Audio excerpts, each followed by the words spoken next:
Brother Pitton, you're right about that. That body count, they count certain things. They do count relationships. You know what I mean? They don't count. They don't count the random hookups. They don't count the dude they smashed in the parking lot. They don't count. You know what I mean? Like you said, the stuff with condoms. They don't count all them. That's a point. That's a good point right there, bro. And it's fine. My thing is, I could care less. Right? I could really care less. It doesn't matter. You will know during your vetting process who you dealing with, how loose she is. Something's gonna give. Someone from her past is gonna show up. You know, it's just you're gonna find out. And then you get, as a man, you got a choice to make. You got a choice to make.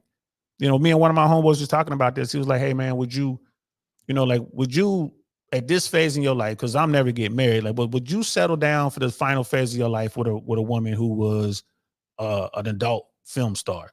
And I'm like, "Nah, I wouldn't do it. I wouldn't do it." I had to think about it. I'm like, "Nah, I wouldn't do it." And then we went down the list. Okay, well, if she was an OF girl, probably not. You know, what if she was, exotic dancer? Like, where did she dance and for how long? You know what I mean? Like, you start to look at it a different. It's like, I probably wouldn't.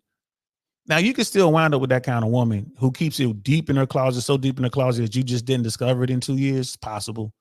And it's like, okay, if that happened, you vetted her for 2 years, your whole crew, everybody was like, she's good, approval. Now y'all gonna go through this final phase, and then it comes out. Something happens, you find out she used to be an adult film star. Like, do you leave her after 3 to 5 years of being with you? Do you leave? That's the only thing she did wrong, is not tell you about that.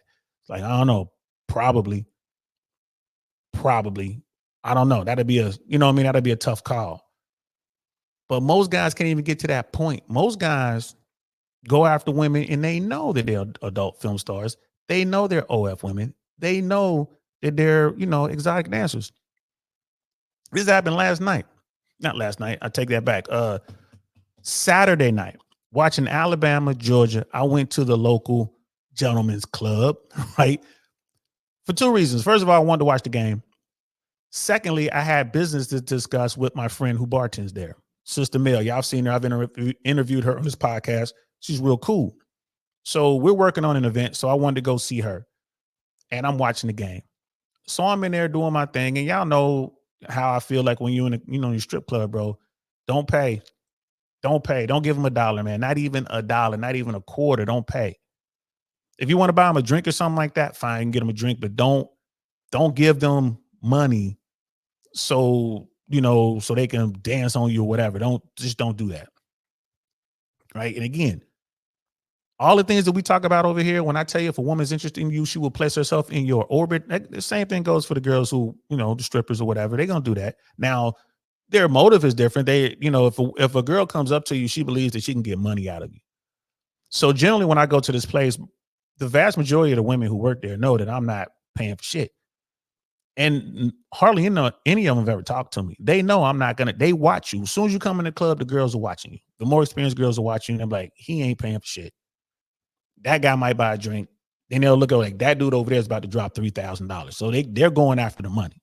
So this girl came up. She placed herself in my orbit, dancer or whatever. She started chatting me up. Cool. Never asked me for any money, anything like that. Cool. Didn't ask me for a drink. Nothing. We just, she moved up from Miami. She said she was from Miami. She was really from Broward. Like, you ain't from Dade, girl. You from Broward. So I'm having fun. I'm just, always be talking shit. Y'all know I do that, right? ABTS, always be talking shit. You got a stripper sitting next to you, man. You can say pretty much whatever you want to say. Be respectful, right? Be respectful. I was respectful, but I was like saying all kind of shit, man. Just having fun. She asked me, she told me her name. I forget what it was, some stripper name or whatever. She's like, "So what's your name?" And I'm like, "Oh, my name is Frozone." She just like looked at me like, "That's not your name." And I'm like, whatever she told me, I'm like, "That's not your name. If we giving club names, I'm gonna be Frozone." Like, you know who that is? She's like, "Yeah, from The Incredibles." Exactly. So we're off to a good start. I'm over here talking shit like, I'm from Cincinnati. I'm from the Nasty Natty, girl. You ever met anybody from the Natty? Right? And she's just like, "No, I don't think so." I'm like, I'm here to warn you, girl. I've been there and talked to you. How did them cute little panties you got on? I'm talking mad shit. She's enjoying it. Like, she's just sitting there. She ain't asked me for no money. At this point, she ain't asked for no dance. But some dude comes up on the other side of her and starts telling her that I'm a player. We in the strip club, bro, and you trying to salt me out Are you kidding me, bro? You got a fist full of dollars. That's what she wants, bro. I'm like, psh. So the girl I'm talking to is listening to this guy, and she's like, damn, ooh, hater. But she sees the money he has in his hand. And I'm sitting there like, girl, you better get that bread. He got all that money in his hand. You better get that. And they called her to go to the stage, so she had to go. She walks away, she goes on the stage, and the guy comes over, starts talking to me. And I'm like, he's like, yeah, man. So we're gonna go up there and throw this money, throw some money on her at the stage. I'm like, bro, I don't do that. You do you, man. If you want to go ahead and throw money at her, man, go right ahead. Then he comes back and says, well, I told her that half that money was from you. I say, man, she know you lying. When she get back over here, I'm gonna prove it to you.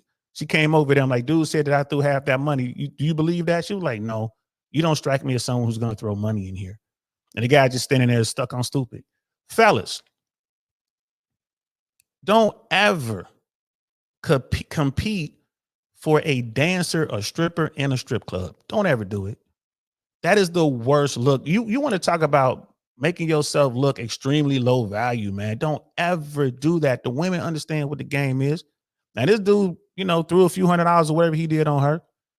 And guess what? When she got all that money, she came back with a little bag, put the bag down right there on the bar, sat right there next to me and finished drinking her wine. He bought her, and I'm sipping on my cognac.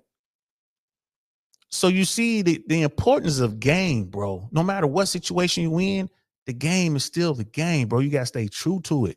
That dude has zero game to the point where he is in a professional establishment where you pay women for attention and he could barely get attention from this woman.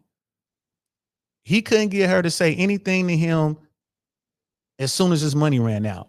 She couldn't get back to me fast enough. That's why y'all want to be with him. I just had to throw that in there, bro.